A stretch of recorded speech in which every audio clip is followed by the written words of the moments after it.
Hari ini 27 Mei 2024, balik lagi ya kita semua teman-teman dengan XAUSD. If kita see within the daily time frame, ya teman-teman bisa perhatikan di daily time frame. Ini adalah pembentukan sehat dari retracement ya, jadi drop retracement, pembentukan yang sehat untuk melanjutkan penguatannya. Jadi dia masih membentuk yang namanya higher low, ya this one is a higher low. Kalau misalnya saya bersihkan dulu dengan saya pakai yang black bull. Nah, ini hanya gambaran aja. So this one a good higher low, ya this one a good higher low bagi teman-teman. Dan ini hanya kita waiting the game lagi, ya waiting the game and waiting the game. Ini kisaran 2307 kalau teman-teman bingung. So kita balik lagi ke Owanda. This one tadi saya bersihkan.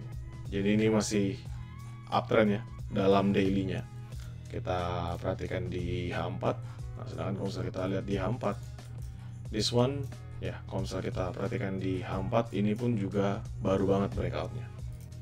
Ya, jadi kalau misalnya kita perhatikan di H4 ini mengalami penurunan cukup signifikan. Kita tarik pun dari sini, this one ini baru banget break dan melanjutkan penurunannya ya.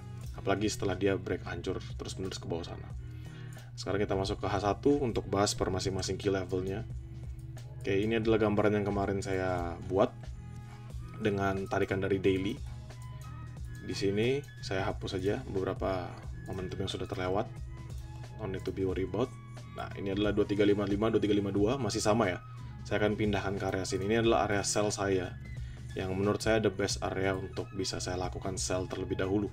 Kenapa kok the best area yang bisa saya lakukan sell terlebih dahulu? Karena sederhana, misalnya kita ganti H4, saya pakai Saxo biar bersih dulu. Saya bersihkan, saya delete dulu, delete gambar. Nah, kalau misalnya kita ngeliat di H4, this one kan momentum ketika dia mengalami peningkatan ya. Jadi saya tarik momentum mengalami peningkatan.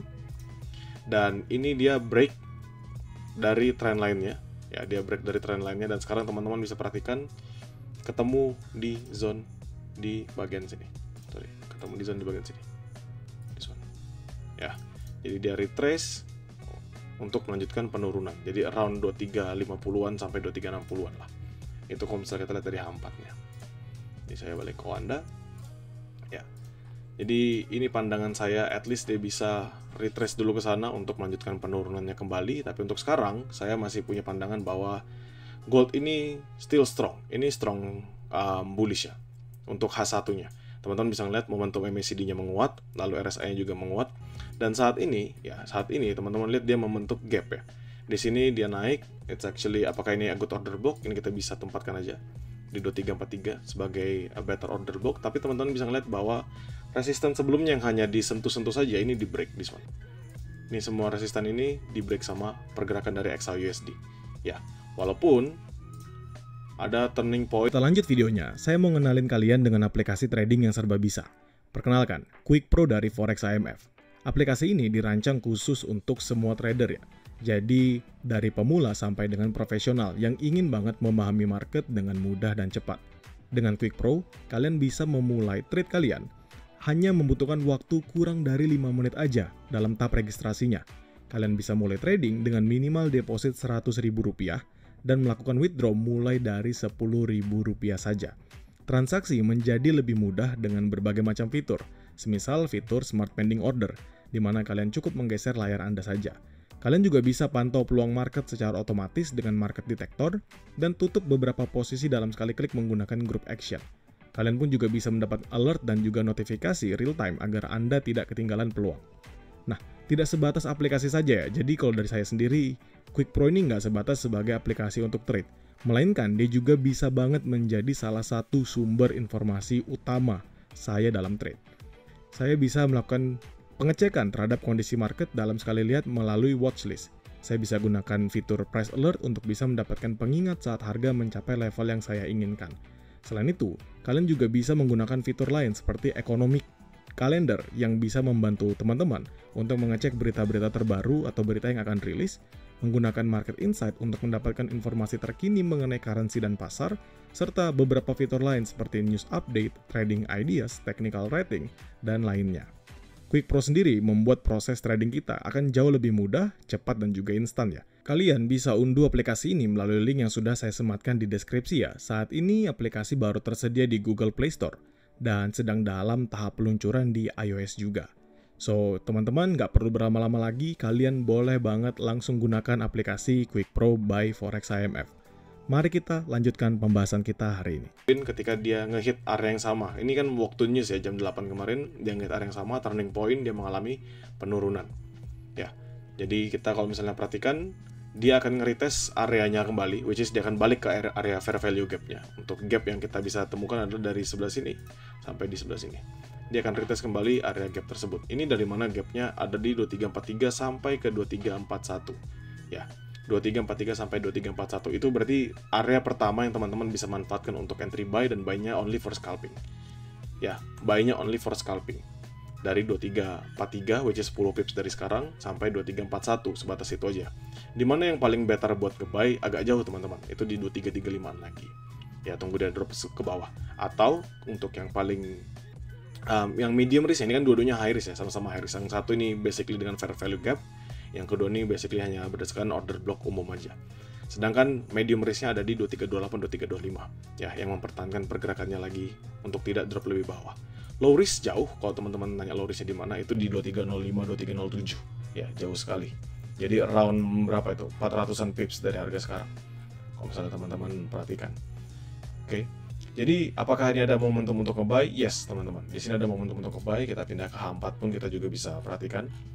Dia still strong, tapi nggak bisa ya melewati area ini. Only for the liquidity, dia hanya sentuh aja membentuk wick yang lebar, tapi at least hari ini dia berhasil breakout. Sehingga apa? Sehingga kondisi saat ini saya punya pandangan kita bisa mencari area buy. Dan area buy-nya only for scalping, hanya sebatas scalpingan aja. Ya, nggak bisa kalau misalnya kita berusaha nge-buy lebih dari itu. Ini kan saya tarik dari daily kemarin. Sebenarnya sudah break. Saya anggap ini sebagai manipulation di daily. This one. Jadi kalau teman-teman perhatikan, saya anggap sebagai manipulation yang melanjutkan dia kembali turun dalam trend line-nya dia sendiri. Ya, apalagi kalau ini saya tarik di daily pun ini juga sudah breakout. Ya, jadi saya still have a conviction bahwa sell masih bisa saya lakukan. Jadi sell is still a go-to. Hal yang bisa saya lakukan adalah nge-sell. Kenapa? Karena memang secara tren dia strong bearish, masih strong bearish sebelum ada perubahan atau change of character.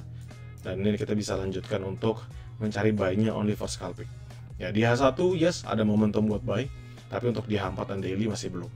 Jadi teman-teman bisa gunakan momentum tadi untuk buy. Misalnya ini di 2343 sampai 2341, teman-teman bisa buy for scalping, at least bisa dapatkan 20-30an pips, lalu nunggu lagi. Lumayan jauh ya untuk area-areanya. But the key level itself, ini kalau menurut saya, key level yang ada ini kalau saya turunkan dengan setiap harga yang close ya, setiap harga yang close nih, di dekat yang close semua ini. Ini kan sebelumnya break tapi nggak ada nge-close sama sekali, dan dia selalu nge-close selalu di bawah dari 2340. Jadi 2340 ini menurut saya adalah another base ya, 2340. Ini adalah kalau sekarang kondisinya berarti sudah menjadi resistance become support.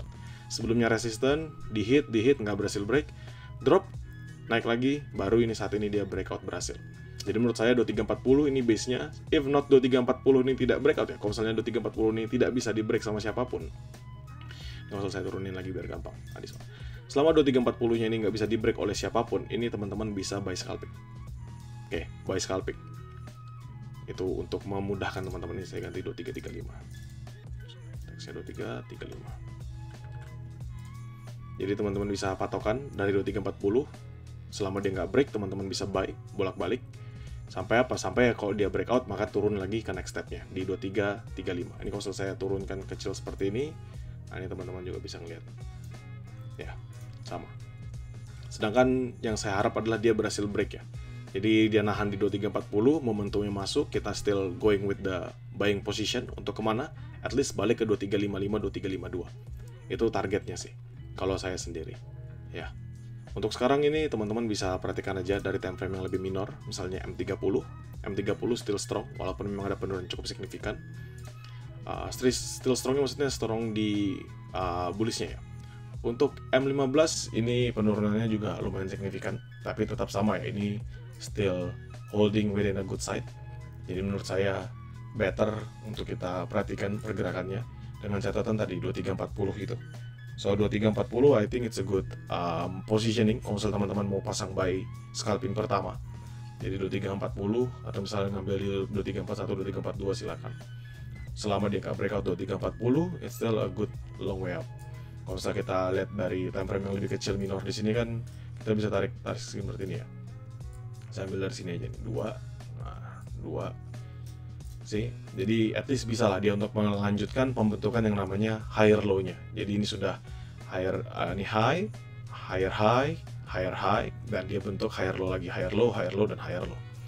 Dan di mana yang paling oke kalau kita nunggu ya, kalau nanti dia drop lagi ke 2335 sampai ke 2328, 2325. Jadi ini kita just waiting the game, teman-teman bisa buy scalping dulu aja sampai nanti masuk di area zone 2335 ke bawah. Untuk low risknya jauh ya, masih di 2309, 2307. Dan if breakout, ini kan base terakhir yang saya lihat, seharusnya sih nggak akan bisa sejauh itu ya dia drop untuk hari ini. Nggak bisa lebih rendah daripada 2310 itu agak susah, apalagi nggak ada dorongan apapun. Jadi teman-teman bisa manfaatkan aja untuk pergerakan di hari ini dengan mematok di 2340. 2335 ini sebenarnya nggak perlu teman-teman patok sih ya, 2335 ini nggak perlu teman-teman patok, yang penting 2340 nya aja untuk yang pertama, karena selebihnya nanti dia akan balik masuk consolidating lagi. Jadi drop ke 2332, drop ke 2328, sebatas itu aja consolidating. Yang penting 2340 nya kita perhatikan sekarang. So semoga membantu. Saya punya conviction di H1 itu bullish ya, tapi butuh waktu lama, dia butuh untuk create the momentum. Jadi kita berharap-harap cemas saja. Sedangkan kalau misalnya nge-sell, saya akan nunggu di 2355, 2352, atau kalau dia nggak berhasil satu kali lagi nge-breakout di area ini. If dia nggak berhasil nge-breakout area ini kembali. Jadi ini batasan maksimal kita entry buy, yaitu sampai ke 2347 sampai ke 2349. Kalau dia nggak breakout itu lagi, saya masih akan sell. Ya, jadi lumayan kita bisa dapat up and down-nya. Teman-teman bisa manfaatkan momentum tersebut.